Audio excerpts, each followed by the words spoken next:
What's up, it's Nez, and hello everyone, and welcome back to Monster Prom for the second term DLC. Today, we're going after yet another item shop ending. A little hint, we're going after the one that's always trying to kill us. Let's go.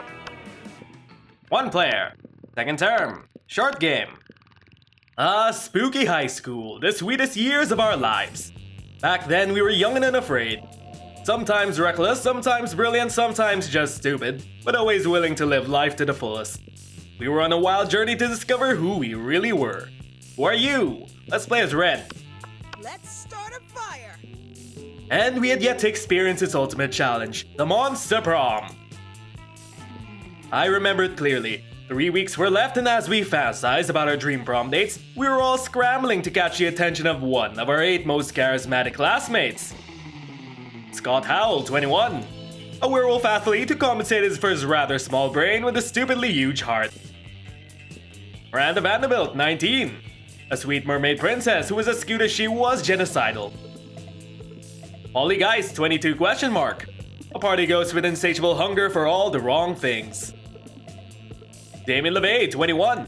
A fearless demon with a taste for destruction and a love for fire.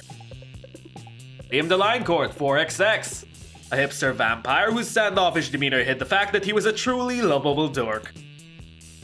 Zoe, forever. An eldritch cutie who went from endless dating to the dark realms to ultimate fangirl. Calculester Hewlett-Packard 1.0. A library computer had become a sentient robot ready to experience life to the fullest. And Vero Berlin 23. A mean self-made Gorgon with a merciless sense of business. It was clear, it had to be one of them, but who? We only had 3 weeks to choose our prom date, and even more daunting, we only had 3 weeks to woo them and conquer their heart. But as I already said, we were young and unafraid, and we were ready to start.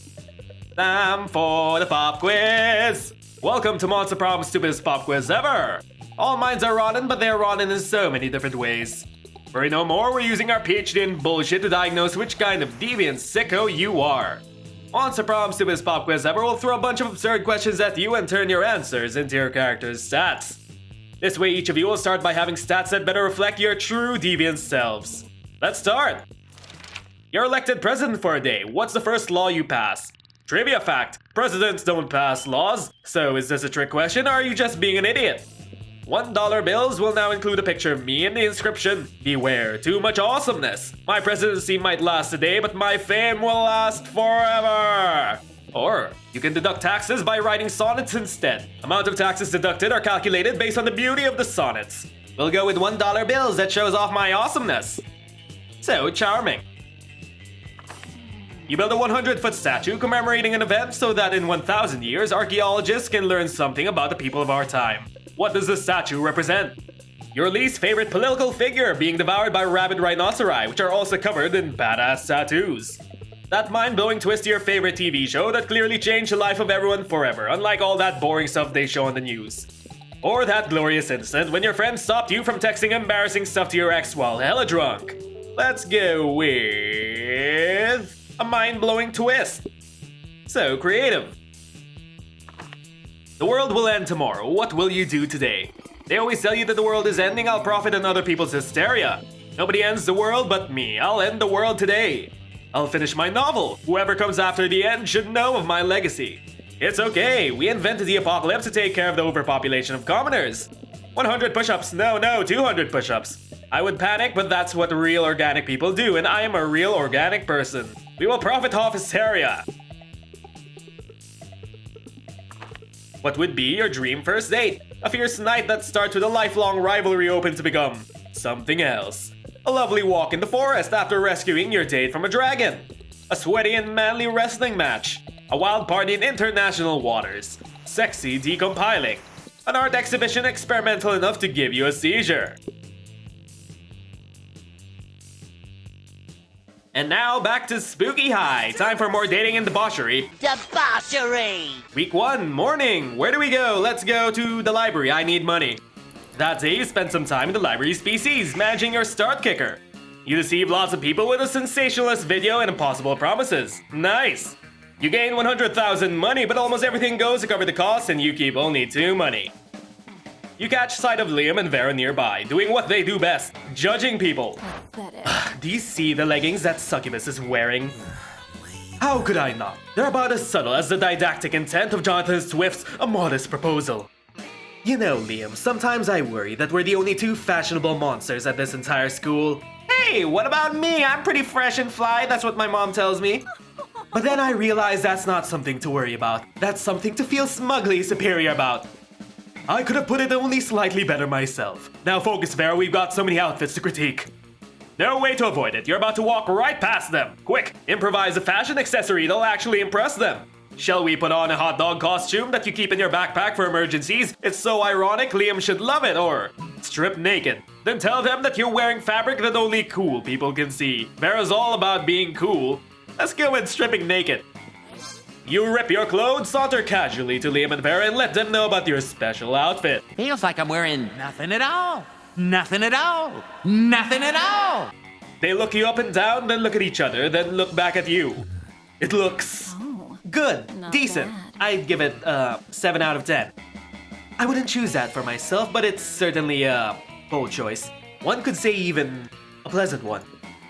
Yeah, I too can see your outfit. It's fine. That has Oh, been... what? No, I know the classic "this is an invisible outfit for cool people" trick. I wouldn't fall for that shit. I was actually just talking about, you know, our very large penis. And as I say that, I completely forgot that we're playing as Red. Whoa, walking naked in front of people. You truly dance the line between being bold and just being an exhibitionist. You gain 2 boldness and 1 charm, and we made them embarrassed. Great! The 2 most egotistical people in this school have a hard-on for us. Let's do this! Let's eat lunch with Vera and Damien.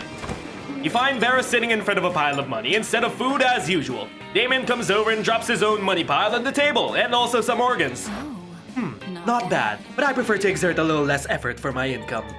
A dejected swamp creature slumps over to the table and adds some money to Vera's pile.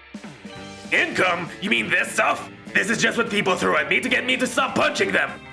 And this is what people throw at me to keep me from revealing what kind of porn they're into. Ha! Joke's on you, Vera. Everyone already knows what kind of porn I'm into.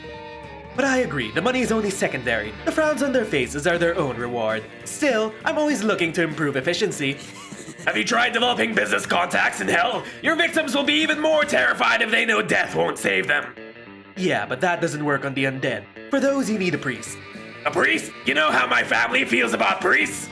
Ugh, I'm sick of terrorizing people one at a time. There's gotta be a way to terrorize everybody in the cafeteria at once. And make money at the same time. I'm sure there is. That is, after all, the essence of capitalism. So, how do we make them more money? Set the building on fire and charge an exit fee, or trick everyone in the cafeteria into having an orgy, then film it, then blackmail in bulk. Y'all know we're gonna choose orgy every single time. Simple, elegant, raunchy. I like your style. But how are we gonna trick a whole room of people into having an orgy? Don't tell me you don't know how to do that. Is this something you do all the time? Is this something you don't do all the time? I thought you were the Prince of Hell. Yeah, but I'm the Prince of the burning part of hell, not the sexy part of hell.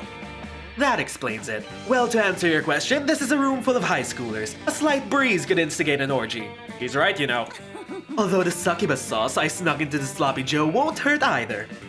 It certainly doesn't. You, Vera, and Damon retreat to a safe distance to film the sexy carnage and avoid the fluids. Week 1, evening. Let's do this! To the library. That day, you spent some time in the library species, playing some good old online poker. Gambling seems like a stupid and dangerous decision. But who cares? This time it paid off, so fuck it. You gain 2 money. Afterwards, you discover you've been poisoned, and only Vera has the antidote. She does this all the time. It's how she invites you to hang out. Can't you invite us normally without trying to poison us? Hey there. There you are. Thank you so much for coming. I'm embarking on a new criminal enterprise, and I need a consigliere. The idea is simple yet brilliant. Think Uber, but for killing people. I call it murder. But it turns out the market is flooded with assassination apps and blood. I need a way to get ahead of the pack, and since you're such a good advisor... Aha! Okay, I never knew that we were your advisor, but okay. Differentiate yourself by being the only service that offers free-range organic murders. Or viral marketing, literally. Tailor a highly contagious virus to make people love murder. Viral marketing. You can do that? Great! You can use my private chemical weapons laboratory. And so... this is working better than I could have ever imagined. Demand for murder has gone through the roof since he released that virus. Sure, the side effects include vomiting, bloody tears, male lactation, cobra feet, time dilation, rigor mortis, rectal teeth, renegade spleen, microaggression, sudden tattoos, hair trauma, liquefaction, and cuffing. But it's well worth it for the profits I'm raking in. Plus, I'm making a literal killing selling people the antidote for all those side effects. It's not actually an antidote though, it's actually just heroin, same difference. Leave it to our snaky waifu to find a way to make more profit out of killing. Did you know that they used to give heroin to babies as a cough suppressant? Yeah, the real world is exactly as immoral as this video game, but whatever, you gain 2 creativity and 1 money. Week 2, morning. Let's do this. Time to go get our item. Bathrooms. Shouldn't you be out there trying to romance a classmate or something, nya? Anyway, welcome, nya. Right, time to pick up this thing. A fairy in a bottle. Are you tired of having teeth, nya? You can now exchange them for money, nya. I'm always amazed at how people keep coming and buying all this stupid crap. Intriguing, nya. We now have a fairy in a bottle. Let's do this. Let's eat with Calculus and Miranda. You arrive at your chosen table to find that Miranda has locked one of her eating serfs in an Iron Maiden. You're unfazed, but Calculester is very phased. Friend Miranda, isn't locking your unpaid intern in a spike-filled sarcophagus unethical? Unethical? Unethical. Adjective. Inconsistent with rules and standards of ethics. Ethics? Oh, you mean those things poor people have instead of royal titles? But I thought that ethics were a critical part of being a good organic creature. That's a common misconception. The key to being good is having a lot of money and punishing anyone who dares disrespect you. For example, this saucy serf dared to put ketchup on the hot dog she was eating on my behalf. As if I were the sort of person to put ketchup on a hot dog. 48 hours in the Iron Maiden should teach her. Warning, friend statements are inconsistent with internal moral compass. Existential crisis imminent. Calculester, my boy, sometimes it really just do be like that with Miranda. Uh-oh, quick, set Miranda straight. Or set Calculester crooked. What shall we do? Should we try to appeal to Miranda's good conscience, whatever that is? Or should we try to taint our little robo-boy? What's this, Calculester? Disagreeing with Miranda? Looks like it's disrespectful prison time for someone else too. Miranda, let's punish your serf in a different way. Say by giving her a frowny face sticker with really aggressive glitter. Miranda, how could you? You phase Cal. Aggressive glitter? Truly, you are even more delightfully cruel than I. An Iron Maiden only torments for 48 hours, but glitter? Glitter is eternal. She will be reminded of her transgression until her dying day. Ah, I see. Friend Miranda's ethics module is poorly calibrated. Yeah, sure. Let's go with that, Cal. Excuse me, is that disrespect I hear? No, I feel no disrespect towards you, Miranda, because as a rule, I do not feel... Calculester! Oh, wonderful. Would you like a job as one of my royal torturers? No, thank you. I will, however, supply you with stickers if it ensures the serf's safety. With the extra stickers left over from Calculester's first printing, you two start a thriving punitive sticker business. It's a bonding experience. We'll never go against our pure boy Cal. But we're not trying to boink him this episode, we have someone else in mind. Let's go to the bathrooms. That day, you skip class and just hang out in the bathrooms because you respect no authority. I guess some people just want to watch the world burn by skipping class and hang out in the bathrooms. You give 0 shits, but you gain 2 boldness. Suddenly, you feel the cold embrace of a dagger at your throat. You recognize the blade. It's the Slayer. You close your eyes and prepare for the eternal sleep of death. It's about time. Adventure. Prepare to give me a generous gift. Wait, what? You open one eye and see the Slayer eyeing your bottled fairy. Teen Monster Vogue Prom magazine said bottled fairies are in this season. Who cares if you have to imprison a harmless creature of light? Fashion is more important than freedom. You foolish mortal. I can't believe you're just wearing this thing. They give you important advice on winning boss fights, and they remind you what you're supposed to be doing, and they heal you once you've fallen in battle, restoring up to 6 hearts of health. Sounds like a little fuck from a certain series. Gimme the fairy. Why not? The Slayer probably needs the fashion help more than you do. Oh, oof! You hand over the bottled fairy, and she immediately pops open the bottle. Ooh, a fairy! It glows like the moon! I'm Nora. Tell about yourself. Oh my. Adventurer, the time has come for you to begin your journey. Oh, hell yes! Get ready, forces of evil and fuckery! Now I know I'll always remember what I'm supposed to be doing. Well, I guess a Slayer made a friend. No matter how annoying, she's definitely going to be. I am here to guide you as you fulfill your destiny of emotional maturity. Wait, what? My destiny is to bring death to all monsters! For it is I, Nora, the fairy therapist. You can call me a therapist if that's easier. I'm a licensed social worker. Hi there, Nora. When can we boink you? What, too soon? No! You're supposed to be my sidekick while I kill monsters. You are totally in the wrong genre. Interesting. Now tell me, where do you think all this anger is really coming from? I'm angry at you! I'm on an adventure here, and you're supposed to be helping, you useless ball of fluff. Duh! But isn't self-discovery the greatest adventure of all? If that self-discovery involves sex, then fuck it, why not?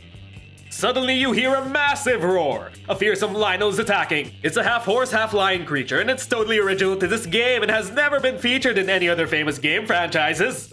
Uh-oh, I don't have enough experience points to kill a Lionel by myself. Welcome to the team, Nez. The Slayer hands you a dagger. Looks like you've been drafted into a Lionel-killing army of 2. So this is a pretty typical Tuesday for ya. Hey, listen. Lionels come and go, but you should also help your friend get to know herself a little better. Help her kill the Lionel inside herself. Amazingly, you could actually be helpful in this situation, because you're secretly the most overpowered RPG class of all.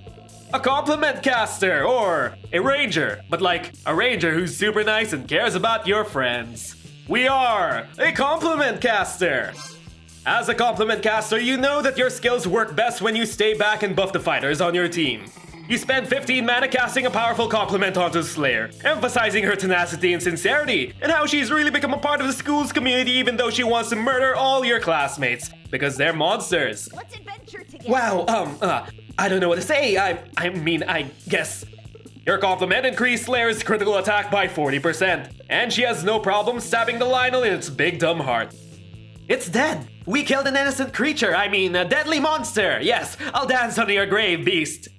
That was the last Lionel in existence. They're extinct now. Yay? This is exactly Dancing is a powerful form of self-expression. While we're dancing on the creature's grave, why don't we reflect a bit on our emotions?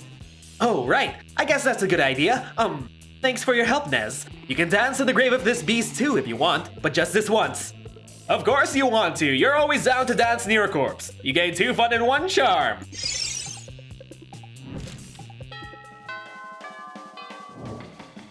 Remember, kids, you don't really need a therapist. Look how fine I turned out to be. Wait a minute, that's a bad example. Moving on, let's go outside.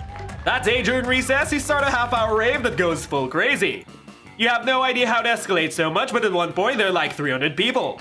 Someone summons demons from a nightmare dimension. The consequences might distort the fabric of reality itself, but who cares? It's a rad party. You gain 2 fun. The Slayer suddenly gets your attention by chucking a battle axe at your head. Reminds me of my high school ex. Adventure. Sup, NPC? Enjoying your daily loop? How dare you, of all people, to call us an NPC? You can't believe the Slayer is accusing you of being a non-playable character. But to be fair, you do spend most of your days walking back and forth between predictable locations and reciting the same 4 lines of dialogue. Narrator, too self-aware? Listen, I've decided to make you a permanent member of my team. You're welcome. Now come on, loser, we're going slaying. Well, if that's what it takes to get into your skirt, why not? Suddenly, an adorable and emotionally intelligent fairy flies out of the Slayer's pocket. It's Nora the therapist. real dungeon. Aaravi, why do you feel the need to belittle your friend? Are you afraid that they might not want to join your team? Enough with your psycho babble. She's not my friend. She's my teammate. I'm a tank, so I need a support character to get the perfect team balance. I find it fascinating how you're building these walls around your emotions. By tank, do you mean self-esteem? And by perfect team balance, do you mean healing my deep-seated rage issues? Whoa there, Nora. I think you're hitting a bit deep. I don't have rage issues! You infuriating cotton ball, I have monster issues. Specifically, my issue is that there are too many monsters still alive. Help me understand your perspective on this. What is the point of slaying all the monsters? Slaying monsters will make the world better. And safer. And justice. Oh, okay. We just had a breakthrough. Justice implies that these monsters deserve to be slain. What did they do to deserve that, Aaravi? Hey, listen. You hold the key to your heart's future. It's just a little... Wait a second, fuck thinking, fuck self-reflection. I am here to slay. Get away from my feelings, you Freudian fairy. Listen, teammate, for our next adventure, we're going to steal some golem eggs from the poison-spewing bridge demon, and then place them in the fires of hell. They'll hatch into immortal dragons, and then we'll slay the immortal dragons. Aaravi, I would love if we could find a healthier outlet for your emotions. Let's explore some non-violent activities. How about we do a trust fall exercise? Or we could find Baphomet's harpsichord, learn the ancient melody of vengeance, and crash the moon into all the monsters. Alternatively, we could spend the afternoon meditating, journaling, and having honest, frank conversations about your mother's parenting style. Oh, shit! You know what, Slayer? I think you do have some anger issues. These two are never going to agree in an adventure, and you desperately need to boost up your stats if you're going to be ready for the water temple. Luckily, you know an adventure that will be equal parts epic and personally enriching. Let's journey into the depths of Love Yourself, the perilous dungeon of meaningful self-discovery. Or we shall battle Relax's Knight of the Order of Yoga. Fuck self-love, we have a knight to fight. Battling Relaxus is a call of my destiny. I shall end his reign of terror and gentle stretching exercises. You summon Relaxus by pouring slug blood on a yoga mat, and also just texting "May you up come over" to Relaxus.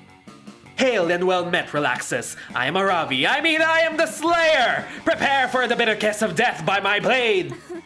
Oh, Relaxus, as in like, relax? Get it? That's why he's so chill. Relaxus concedes immediately. Wait, no, you can't just concede. You're supposed to be a mini-boss. I'm supposed to get a new weapon when I beat you. Relaxus hands over his lavender-scented bath bombs and proceeds to chill so goddamn hard that he literally evaporates into the ether.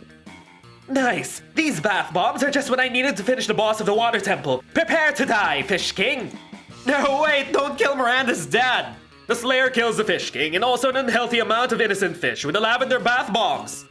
Now that's what I call self-care. I am so proud of your emotional progress, Aaravi. The Slayer keeps all of the fish meat and self-esteem from the victory, but you get the sweet, warm satisfaction of helping your beloved homicidal friend. You gain 2 charm and 1 creativity. Also, we might have wiped out the Mer Kingdom monarchy. Hopefully that doesn't come back to bite us in the booty hole.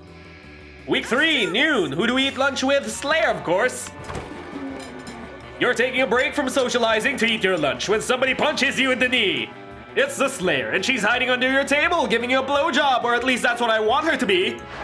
Eat knee pain, freak. Now I'm going to punch your other... Ow! You just threw your apple at her. Finally a use for that red delicious. You defeated the Slayer. She flees, leaving a choice of 2 pieces of loot behind. The loot flashes rapidly, getting ready to disappear, almost as if you're in some kind of video game. Narrator! No time to contemplate the nature of existence. Pick some loot before it's all gone. Garlic, rice, and holy water. One monster's weakness is another monster's dinner. Or a gun that shoots stakes with each shit burned into the side of them. You scoop up the sweet-ass gun and go about your day. Obviously, you're not gonna use it to kill any of your classmates. You're a monster, not a monster. But later in biology class, the teacher calls on you without a warning. You panic because who has the time to do the reading when you're trying to smooch your classmates? But your panic turns into self-assurance when you hear your teacher's question. What do flies do? Rather than responding with lame-ass spoken words, you respond by firing a wooden stake straight into the chalkboard. Eat shit, exclaims the teacher. Why, that's exactly right, congratulations. You meant to shoot the teacher, but hey, whatever works. You gain 4 boldness. And now time for week 3, evening.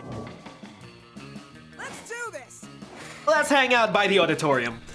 That day, while rehearsing for the class play, it's as though the muses themselves have descended to give you a figurative blowjob. Your performance is intense and inspiring. It will be remembered for generations, which is pretty rad by high school play standards. You gain 2 creativity. Once again, you find the Slayer attempting to punch her fairy companion slash therapist slash Grizz enemy. Nora is amazingly good at not getting punched, and is using the opportunity to provide some insight into Slayer's subconscious. Remember our acronyms. YWOL, you're worthy of love. SWFE, slaying won't fix everything. YMCA, Young Men's Christian Association. I told you already, I'm the chosen one. I'm here to kill all the monsters. I don't need love, I need revenge. Now stay still and get ready for a punch. Alright, Aaravi, but be careful. Sometimes repressed feelings can manifest when you least expect it, like right now. Nora winks at you and then winks at Aaravi, and then pulls out a small pocket mirror and winks at herself. Suddenly a foe appears. Get ready, it's a boss battle. Oh no, what could this possibly be? What therapist could have possibly set this trap? Found this unplanned situation? It's a massive, vicious, bloodthirsty owlbear. It has a purple wig, green contacts, and someone has painted the words Aaravi's repressed emotions on its fluffy, surprisingly cute belly. Doth mine eyes deceive me? It looks like an evil version of yourself. One might say, a manifestation of your repressed emotions. I think that it's definitely just a rabid, very dangerous wild owlbear. Although I will agree that it does have a very sexy outfit. The owlbear roars, bares its long teeth, and charges at the slayer. Wow, life in this high school sure is dangerous. Holy shit, this thing is way out of my league. Owlbears are as wise as owls and as vicious as owls, and they love the forest, just like owls. See, it wants you to open up your heart and deal with your feelings. Fuck no, it just wants to open up my heart literally with its literal claws. Do you have any idea how wild animals work? I still think it's a very powerful metaphor.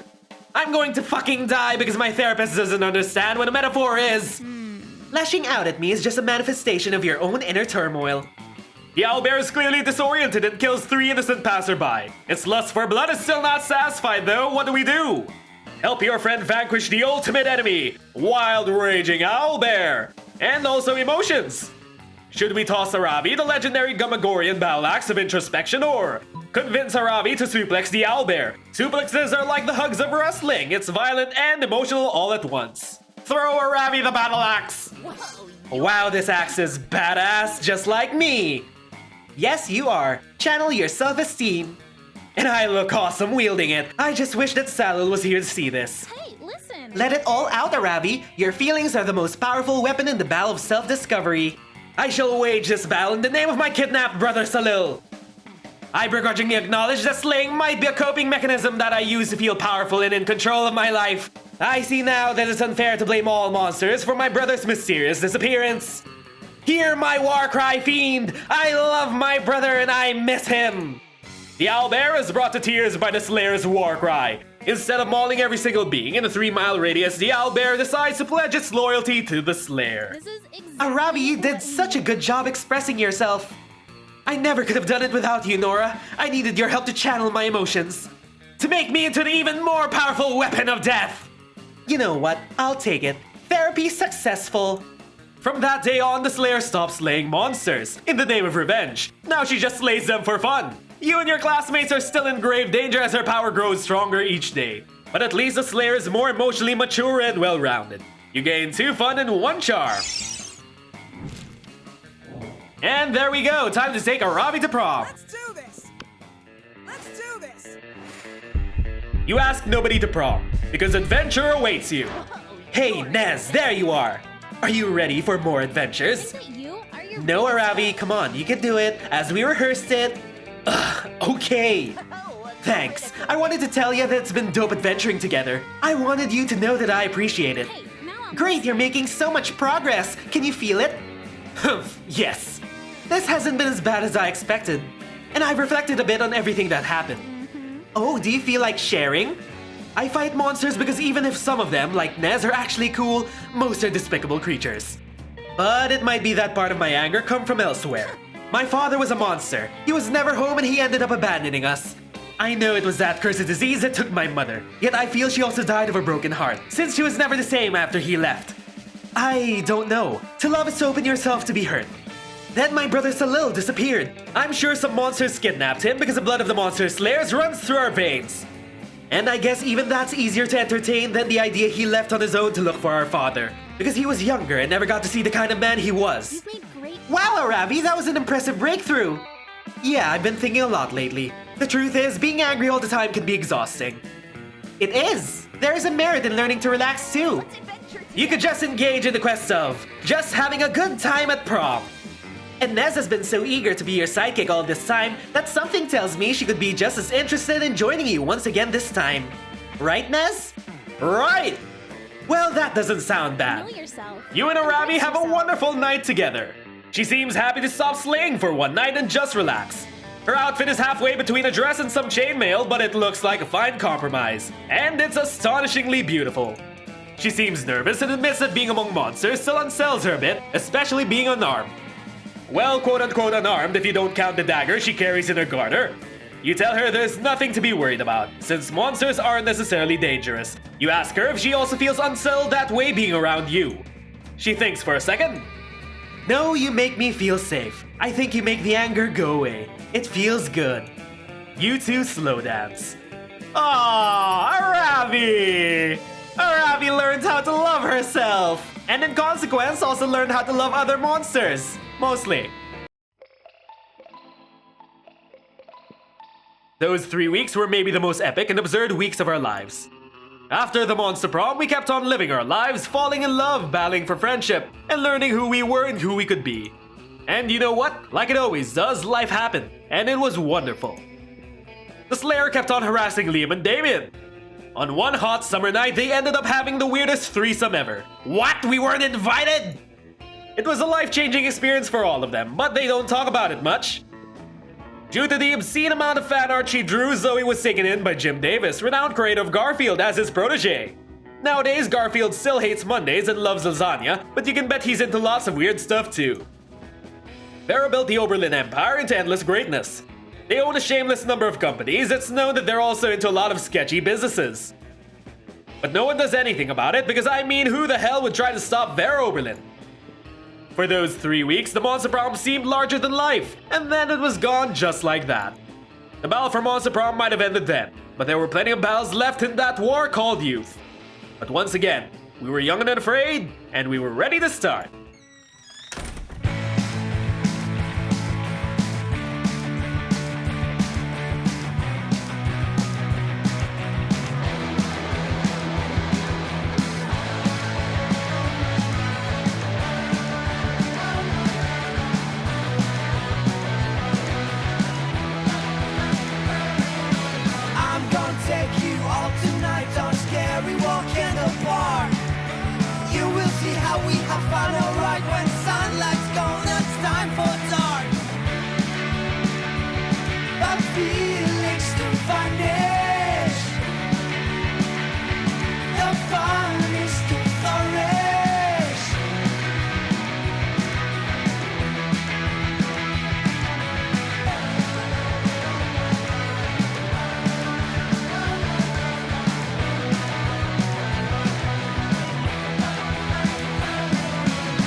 Try to loosen up your mind, get ready for a finish blast.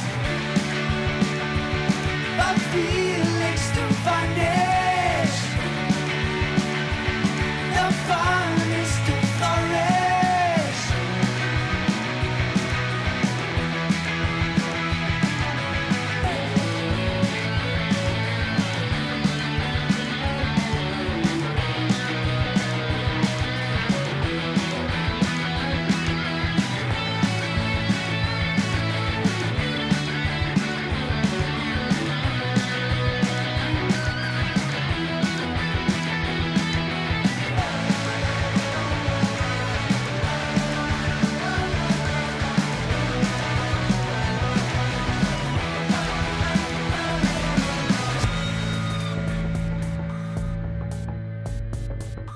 And that was yet another second term secret ending. If you all enjoyed this run of Monster Prom, like and subscribe so we could grow our channel together. And if you really enjoyed it, don't forget to share the video.